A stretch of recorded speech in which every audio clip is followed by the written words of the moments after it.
I've had a lot of questions about, can I plant? Can I plant this fall? When can I plant? If the rains don't return, how can I deal with that if I still want to plant? Well, you can still plant. You're just going to have to take some extra measures if the fall rains do not return. Now, if they do return, as long as the ground is not frozen, you can plant and plant to your heart's desire. And you can do that typically all the way up until late November, early December. But once again, our projections in parts of Missouri aren't too kind when it comes to predicting that rainfall we so desperately need in some of our areas. So some things I want you to consider, and you're going to hear me talk a little later about the same thing. Plant and root establishment is key when we are wanting to plant, regardless in the spring, the summer, the fall. That should be our concern, roots and root establishment. Late summer conditions can be so hard on new plantings, and that's the reason why a lot of us think that you should cut planting off for about June 1st, because just undoubtedly we're going to get into a 4-week, a 6-week, a 8-week dry period. And if you're not diligent and stay on top of things and keep watering, it can really hinder these plants. So, we have to really think about our weather conditions. Always remember, like I said, spring and late fall planting are best, but there are things that you can do to plant when it's dry out.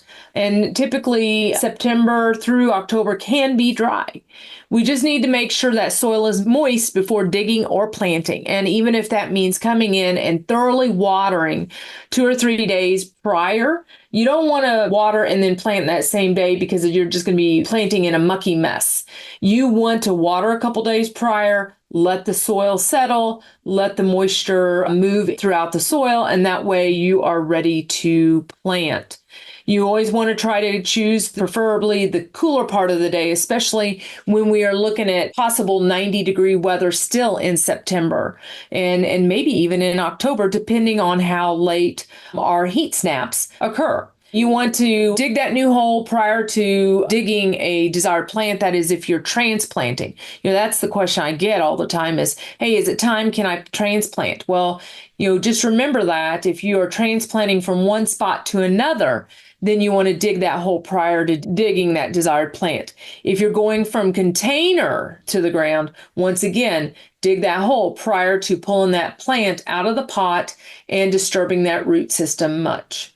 Any of your holes need to be twice the size of your root ball. And if you are transplanting out of the ground, you really need to try to get as big of a root ball as possible. The more roots you can take, the less shock it's going to be on that plant. And once again, when you're pulling a plant out of a pot, you might want to gently move around some of those roots so they're not going in a circular fashion, but be gentle. You don't want to send that plant into shock.